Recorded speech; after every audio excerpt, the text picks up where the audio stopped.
बच्चों ये question number 19 बहुत इंपॉर्टेंट क्वेश्चन है, ध्यान से देखिए। बिंदु 1 2 3 से जाने वाली, तो वाली कौन होगी? रेखा। तो एक बिंदु से जाने वाली रेखा का समीकरण क्या होता है, पहले तो हमें ये पता होना चाहिए। तथा समतलों, अब समतल दिए हैं दो, समतलों कह दिया तो इसका मतलब दो हैं।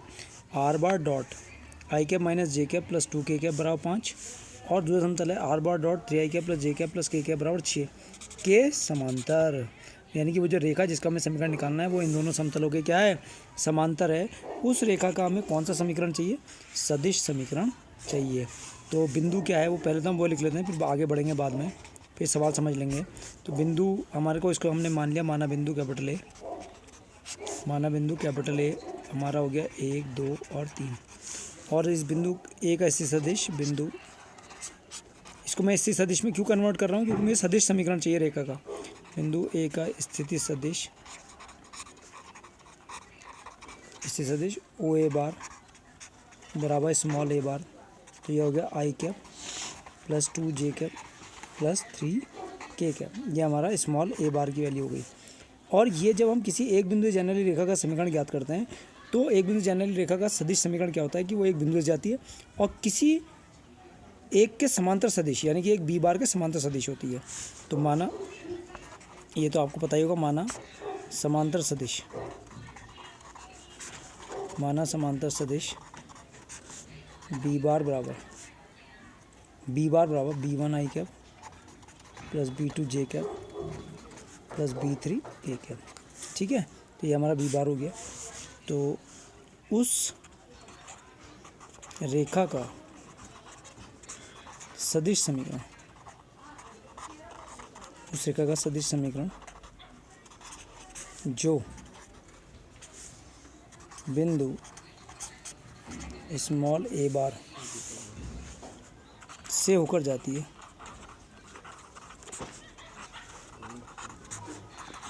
तथा सदिश बी बार के समांतर है, तो सदिश बी बार के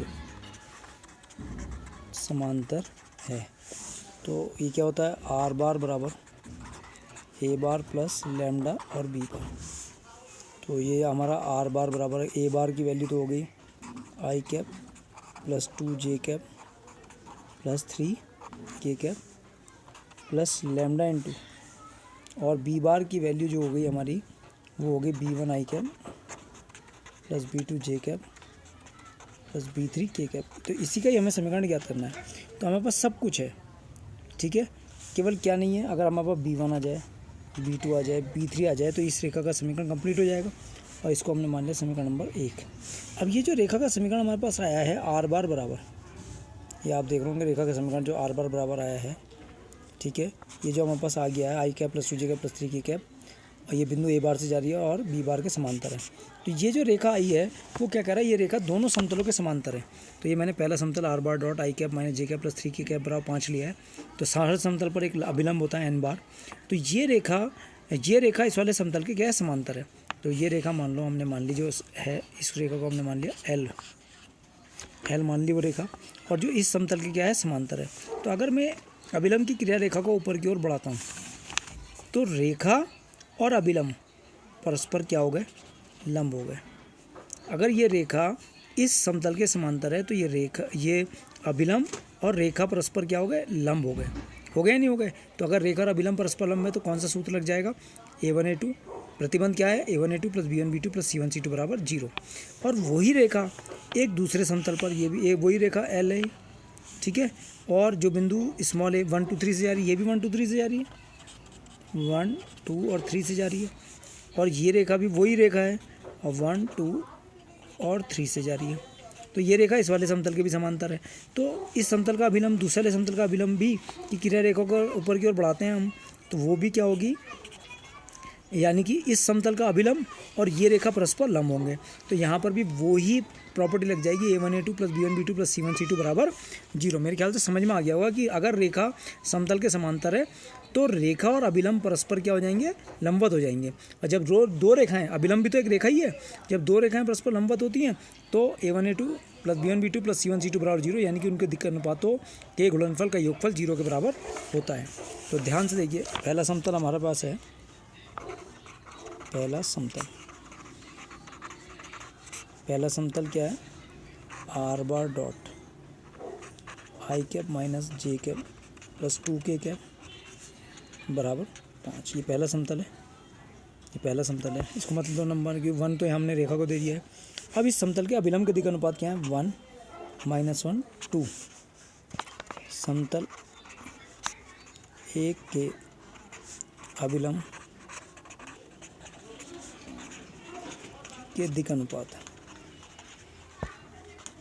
समतल एक के अभिलंब के दिक् अनुपात a बराबर 1, b बराबर -1 1 - 1 और c बराबर 2। तो 1 - 1 और 2, 1 और -1 और 2, बिकॉज रेखा एक, कॉमा लगा दो, समतल एक पहले समतल के, अगर हम लिखें पहले समतल के समांतर है, इसलिए रेखा तथा समतल का कौन अभिलंब परस्पर लंब होंगे, परस्पर लंब होते हैं। ठीक है, अब रेखा और अभिलंब का परस्पर लंब होते हैं तो फॉर्मूला क्या लग जाएगा, a1 a2 plus b1 b2 plus c1 c2 बराबर 0। a1 a2 plus b1 b2 plus c1 c2 बराबर कितना आ गया, 0। अब ध्यान से देखना कि यहाँ पर ये जो हमें रेखा दी है r बराबर i cap plus 2j cap plus 3k cap, ये तो बिंदु है उस रेखा का। और हमें दिक् अनुपात कहाँ से मिलेंगे, ये जो समांतर सदिश है इसके यहाँ से दिक् अनुपात हमें उठाने पड़ेंगे। ठीक है, तो अगर आप यहाँ दिक् अनुपात उठाते हो तो b1 b2 और b3, यानी कि a1 का मान b1 है, b1 का मान b2 है और c1 का मान b3 है। तो b1 इंटू a2 की वैल्यू 1 प्लस और b1 की value -1, sorry b2, b1 b2 b3, यानी कि a बराबर b1, b बराबर b2 और c बराबर b3। तो b2 इंटू और यहाँ समतल में है क्या, -1 प्लस c1 की जगह कितना आ गया b3 और c2 की वैल्यू 2 बराबर 0। तो b1 minus b2 plus 2b3 बराबर 0। तो b1 minus b2 plus 2b3 बराबर 0। यह हमारी इक्वेशन नंबर आ गई, कौन सी, 2। अब बहुत ध्यान से समझिएगा, क्योंकि रेखा एक, जो रेखा एक है वो दूसरे समतल के समांतर है, दूसरे समतल के क्या है, समांतर है। इसलिए रेखा एक तथा दूसरे समतल का अभिलंब परस्पर लंब है। रेखा एक और दूसरे समतल का अभिलंब परस्पर लंब है, तो वही formula a1 a2 plus b1 b2 plus c1 c2 बराबर 0। तो दूसरे समतल देखिए, दूसरे समतल कहाँ है हमारे पास, दूसरा समतल ये है r बार dot 3i plus j plus k। तो यानी कि यहाँ पर इसका अभिलंब के दिक् अनुपात a बराबर 3, b बराबर 1 और c बराबर 1, a बराबर 3, b बराबर 1, c बराबर 1, 3 1 1।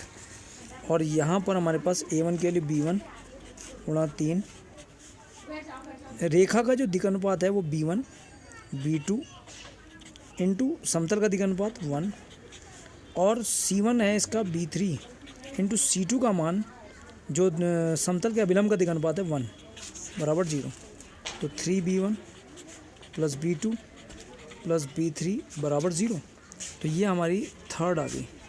अब हम क्या करेंगे, जो हमारे पास दो समीकरण आ गए हैं 3b1 plus b2 plus b3 बराबर 0 से और b1 minus b2 plus 2b3 बराबर 0 से, हम इन दोनों को हल करेंगे वज्रगुणन विधि से और b1 b2 b3 की वैल्यू निकालेंगे। समीकरण 2 तथा 3 को वज्रगुणन विधि से हल करने पर ये हमारी तीसरी इक्वेशन आ गई। तो समीकरण 2 तथा 3 को, समीकरण 2 तथा 3 को वज्र गुणन विधि से हल करने पर तो हल करा हमने b1 minus b2 plus 2b3 बराबर 0। पहली समीकरण b1 minus b2 plus 2b3 बराबर 0, ये क्वेश्चन नंबर 2 है।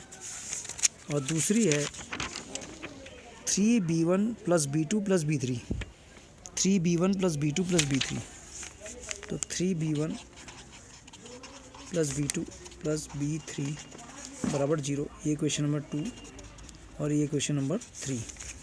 b1 minus b2 plus 2b3 और 3b1 plus b2 plus b3, तो ये हमारी दोनों इक्वेशन आ गई हैं। अब हम इसको सॉल्व करेंगे वज्रगुणन विधि से। तो वज्रगुणन विधि से हल करने का तरीका क्या होता है, ध्यान से देखना। तो मैंने पहले भी समझाया आपको, b1 अपॉन b2 अपॉन और b3 अपॉन, तो b1 के नीचे वाले हमने प्रेस कर दिए, तो इस b2 के इसके कोफिशिएंट से गुणा होगी, -1 की 1 से गुणा होगी, और b2 का कोफिशिएंट 1 की 2 से गुणा होगी, तो -1 की 1 से गुणा होगी तो कितना आएगा, -1 और -2, तो -1 और माइनस का 2, ठीक है। अब हमने गुणा यहाँ पे छोड़ी, अब b2 को दबा लिया, तो 2 पे छोड़ी थी 2 से 3 तक, तो 2 इंटू 3 6, और b1 की b3 से, ठीक है, b3 की b1 से, तो इसका भी कोफिशिएंट 1, इसका भी कोफिशिएंट 1, तो 6 माइनस 1, b2 के नीचे आ गया 6 माइनस 1, ठीक है। अब b3 में आ जाओ, b3 के नीचे वाले, b3 के दोनों दब गए, अब b1 की b2 से, तो b1 का कोफिशिएंट 1 और b2 का कोफिशिएंट भी 1, तो एक ही कम 1, 1 1 जा 1, माइनस 3 की -1 से, तो 3 1 जा 3, माइनस का 3, 1 माइनस -3, तो ये आ गया 1 माइनस -3, ठीक है। तो ये आ गया b1 अपॉन माइनस का 3 और b2 अपॉन 6 माइनस 2, 6 माइनस 2 ही था, 6 माइनस 1, सॉरी 6 माइनस 1 था ना, तो 5 हो गया, और b3 अपॉन 1 प्लस 3, तो b1 अपॉन -3, b2 अपॉन 5 और b3 अपॉन 4, ठीक है। और बराबर के इधर हमने क्या मान लिया, k के बाद से माना, तो b1 बराबर आ गया -3k, b2 बराबर आ गया 5k, और b3 बराबर आ गया, ये 1 + 3 4 हो गया 4k, ठीक है। अब ये a1 b1 और c1 की वैल्यू को आप कहाँ रख देंगे, समीकरण नंबर रेखा में, अतः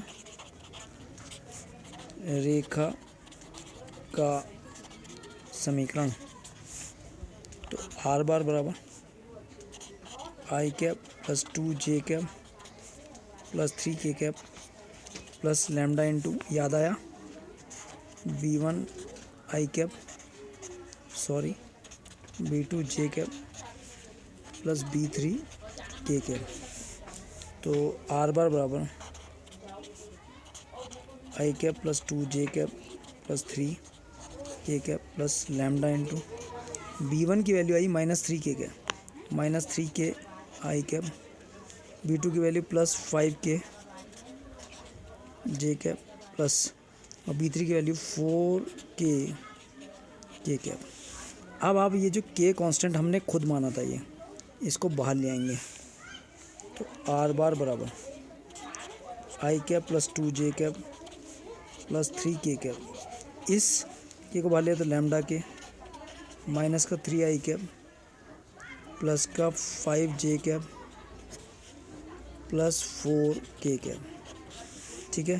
तो लैम्डा और k दोनों कांस्टेंट है, तो दो कांस्टेंट तो एक साथ हो नहीं सकते, तो इस कांस्टेंट को हम क्या करेंगे, एक ही कांस्टेंट मान लेंगे, तो r बार बराबर i cap plus 2j cap plus 3k cap, और इसकी जगह आ गया म्यू, लैम्डा k की जगह क्या रख लिया, म्यू, कोई भी नया कांस्टेंट रख सकते हैं, तो माइनस का 3i cap plus 5j cap और प्लस का 4k कैप, प्लस का 4k कैप या माइनस का 4k कैप, प्लस का 4k कैप, ठीक है, बिकॉज लैम्डा के बराबर हमने नया कांस्टेंट म्यू मान लिया और यहाँ पे लिख दिया माना। ठीक है, तो अगर आप इसको और सॉल्व करना चाहते हैं तो आर बार बराबर आई कैप का कोफिशिएंट 1 है और यहाँ पर है आई कैप का कोफिशिएंट -3 म्यू, तो 1 - 3 म्यू आई कैप प्लस जे कैप का कोफिशिएंट 2 और यहाँ पर 5 म्यू, तो 2 + 5 म्यू जे कैप प्लस और के कैप का कोफिशिएंट है 3 और 4 म्यू, 3 + 4 म्यू, 3 + 4 म्यू और के कैप 4 म्यू और 3 के कैप। ठीक है, तो ये हमारा वो रेखा का समीकरण आ गया।